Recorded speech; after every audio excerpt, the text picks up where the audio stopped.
Oh, we got 20. And we are here with episode number 1 of Ryan Windheart. This is episode 001. 001 is the first one that we're making. Are you nervous as fucking I am right now? I need to sip my tea. I'm pretty nervous. Maybe anxious is a better word. Anxious is a better word for that. How about if I hold your hand? Will that work? Yeah. So, my name's Ryan Windhart. What would your name be exactly for this? For this? Yeah, What do you mean, like a for pseudonym? this whole fucking series that we're doing. What would it be? I think my practicing name with the art of Tantra is Mahatera. Mahatera Mm-hmm. is the name that you have chosen and Mm-hmm. will be given to you on a light piece of cloth with your name on it. Mahatera. It means the Great Tara. Damn, I didn't ask you until then. Okay, so let's get right into this. So we wanted to make a video talk about what makes for great intimacy, if not great sex. What is the list of things that you would add to it? So what's one of them? I mean, I would honestly choose what makes for great sex. You can put this right here, put this in your paper, write it down. Lube. A lube is perhaps the better thing that I've learned after having great sex. And people are thinking that's basic. I'm like, no, there are so many different types of lube. Some are warm activating, some are coconut based, some are even, like you would say, water based. Most of them are water based. But even then, there's some that are even cold based that kind of puts a little tension on the skin. Would you agree that's probably a good idea, lube? Putting that on the list of great things to have for great intimacy and great sex? I think it's one of those things you want in your toolkit, right? Definitely. So why would you want a basic toolkit thing to interfere? The other stuff might take a little bit more work. Yes. I mean, for people that are into rough sex, you can definitely not have lube, but I think lube has probably been one of the better things that I don't think people use enough. But in any case, what else do you put on the list exactly? Trust. Shit. I wish I could put that as probably another one. Why trust, though, for you? Why trust? Well, I think you need to know yourself and know what you need and what your needs are and what you need in life. And for me, if I'm going to be physically intimate with another human, I am going to share my heart. I'm going to open up. So to do that, I have to trust. I would definitely agree on that one. So trust would definitely be on that list. What about presence? We've talked tons about presence. I would definitely add presence to the list. I definitely would write that one down. Presence is very important when actually having real sex and having conscious sex at that. You know, conscious interaction, intimate interaction, conscious Yeah. presence. I think it's can I interject something? Yeah, go ahead. So I think it's really important to note that some people might watch this and they might think, oh, they're talking about a certain kind of sex, right? And actually I'm not. I'm not saying, that these things are important for a certain kind of sex.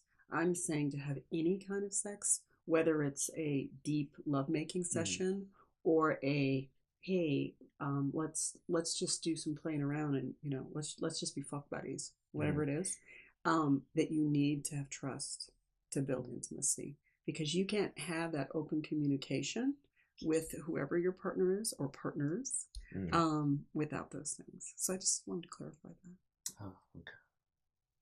Well, I mean, I'll definitely agree on that one. I mean, without a doubt, that has to be a fundamental behind, amazing intimacy with anybody, I feel like.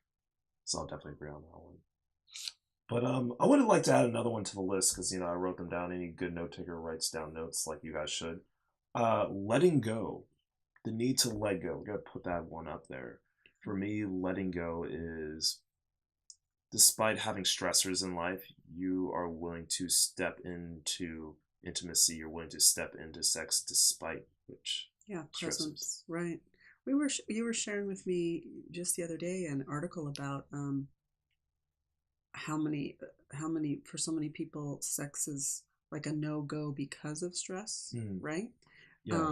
And That was a book written by Dr. Nostoskis. I think it was oh, Come As You Are, right? it's not called Come As You Are. It's called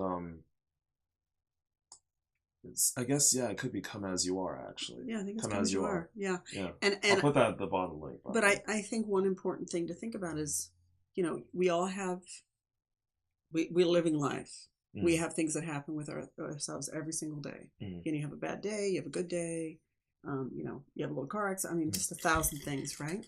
mm, Um, and I think you have choices.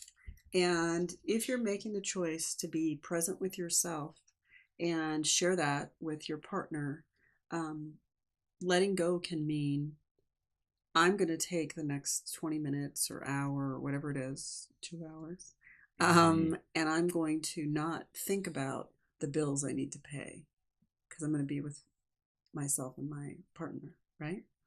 Or it can be I come home from work and I'm pissed at a shitty day. I'm mad, I'm angry. mm, And I trust my partner and we have connection and we have honesty and communication and I say, I had a really bad day today and I'm in a really shitty mood. I'm going to go to yoga so I mm, can be present with myself and then I can be present with you. Or I could say, how do you feel about having some rough sex right now and angry sex? Right? You could do that too. So anything is possible, but I think the key is being willing to be present enough to let go, to be honest enough with whatever you're in that moment. mm. Does it?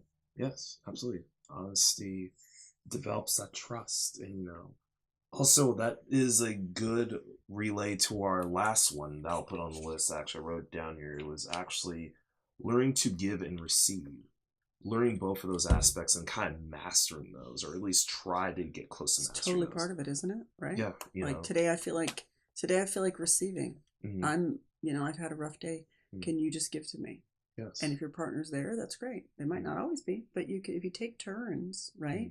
Then I imagine that most of the time, if you have a good, emotional connection, your partner's with you, and they see that, they're gonna say yes. yeah. And I think that actually connects to one of the next videos that we'll have, which is a response to this guy named Adams, was it Adam Savage or something like that? Dan Savage. Dan Savage, where he talks about, and he talks about the need to be able to give to your partner. Sometimes you may not feel like it, but if it doesn't kill you to give it to them, then give it to them.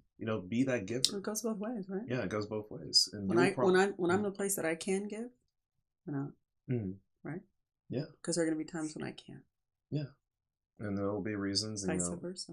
yes, yes, yes, yes, yes, Mm-hmm. yes, Yeah. yes. Yeah. And I know one of the things that you and I like to do a lot is because we're both pretty giving people. Mhm. Um, a little while ago you were talking about learning how to receive, right? And Yes, you shared that you felt like you could gave you more like power or something. yes. In my case, learning how to receive is scary, like really scary, like Surrendering. scary as fuck. Because in my, this is going to go into a whole nother tangent, but um, in my case, I was taught very young that receiving wasn't safe, right? And the flip side of that, which is what you brought up, the shadow side of that, is Mm. if I'm giving all the time, guess who's in control, Shit. right? Shit. So learning how to Hmm. trust enough and be intimate enough and be present enough with my partner Hmm. to feel safe, to receive. Like you're about to receive this food. Mm, Sorry, my hands are cold. yeah. So we have a lot to talk about. Tons. We could just talk for days. And we will be talking a lot more about this in detail, but of course, if you folks out there probably have a list of things that you would like to actually attribute to this, definitely put them down in the comments below. And of course, subscribe because we're going to be having more episodes in detail about each of these individual ones that have helped us so far in our relationship, as well as, can easily help other people that are trying to get more in touch with their relationships. Should we talk about our relationship? What is our relationship? I think that would be good for another episode. I don't think Okay. people are ready quite yet. Yeah, they just don't know what it is. You know, Yeah. I'm your classroom teacher and you're my student. That's what they think our And relationship sometimes is. I'm the other way around. Yeah. Yeah, because I feel like I've taught you some things for sure. Yeah. Yeah. But above all, guys, we're going to sign out. Once again, my name is Ryan Windheart, and this is Mahadera. And we'll be seeing you soon, but remember to subscribe and comment below on what you guys think are great things to bring to the bed and also build for a great intimacy. And we'll go ahead and leave at that.